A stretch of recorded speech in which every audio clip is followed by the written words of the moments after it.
Vote কারচুপি, জালিয়াতি, engineering, deep স্টেটের খেলা। আজ কয়েকদিন ধরে এই শব্দগুলো মানুষের মুখে মুখে উচ্চারিত হচ্ছে। নির্বাচনী প্রচারণায় কত মেহনত, দিনরাত মানুষের দ্বারে দ্বারে ঘুরে বেড়ানো, ভোটের জন্য কত কাকুতি মিনতি, কত নির্ঘুম রাত, কত প্ল্যান প্রোগ্রাম, কত পথসভা, চমকপ্রদ কত ইশতেহার। কিন্তু দিন শেষে মনে হচ্ছে কোনো প্ল্যানই কাজে দিচ্ছে না। কোনো অদৃশ্য শক্তি ভোটের ফলাফলকে নিয়ন্ত্রণ করছে। বিশাল জনসমর্থন থাকা সত্ত্বেও অদ্ভুত এক মেকানিজমের কারণে ভিন্ন কেউ নির্বাচিত হয়ে যাচ্ছে।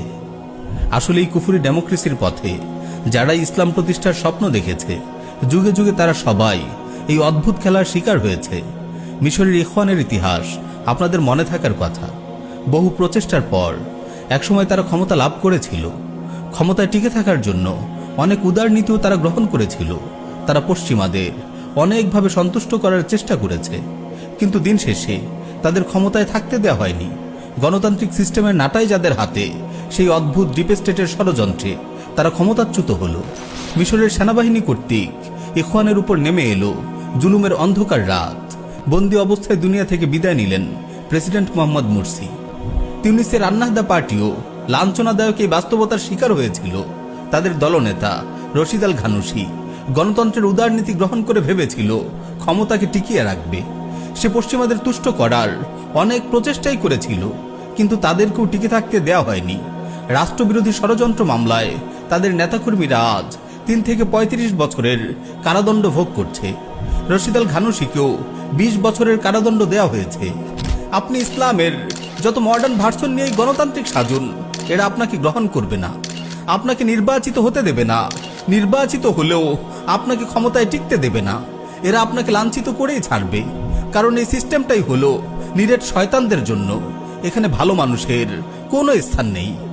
আমিরুল মুমিনিন ওমর রাদিয়াল্লাহু তাআলা আনহু কত চমৎকার বলেছেন, নাহনু কওমুন আ'আজ্জানাল্লাহু বিল ইসলাম ফামাহমা বতাগাইনাল ইজ্জাতা ফি গায়রিহি আযাল্লানাল্লাহ। আমরা সেই জাতি, আল্লাহ আমাদেরকে ইসলামের মাধ্যমে সম্মানিত করেছেন। আমরা যদি ইসলাম ছেড়ে অন্য কোনো উপায়ে সম্মান খুঁজি, তবে আল্লাহ আমাদেরকে অপদস্থ করবেন। আমার প্রিয় মুসলিম ভাই ও বোন, আমাদের অতীত ইতিহাস ছিল অনেক সম্মানের। আমাদের সালাফগণ ইসলামকে পুরোপুরি আঁকড়ে ধরেছিলেন, এজন্য আল্লাহ তাদের বিজয় দিয়েছিলেন। তাদের প্রচেষ্টায় ইসলামের দাওয়া ছড়িয়ে পড়েছিল বিশ্বময়। ইতিহাসের দিকে একটু নজর বুলান, দেখুন দিন কায়েমের জন্য তাদের পথপন্থা কেমন ছিল। হায়, আজ আমরা তাদের পথ থেকে কত দূরে। আমার খুব আফসোস হয়, পশ্চিমাদের তন্ত্রমন্ত্রের বেড়া জালে আজ আমাদের মুসলিমদের মেহনতের কত নির্মম অপচয় হচ্ছে। মিছে মরিচিকার পেছনে আমরা যুগের পর যুগ ছুটে বেড়াচ্ছি, বারবার দংশিত হচ্ছি একই গর্তে।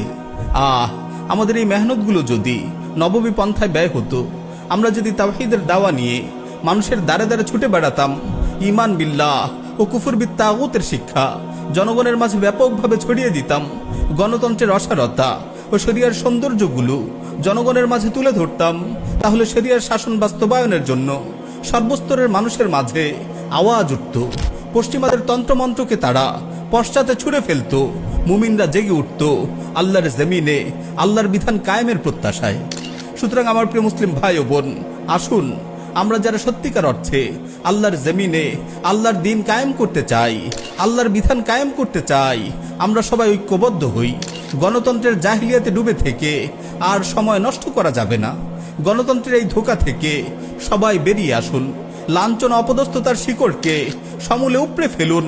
দাওয়া ইদাদ ও জিহাদের নবমী মানহাজকে আঁকড়ে ধরুন। আল্লাহর জমিনে আল্লাহর বিধান কায়েম করে বেঁচে থাকুন সম্মানের সাথে।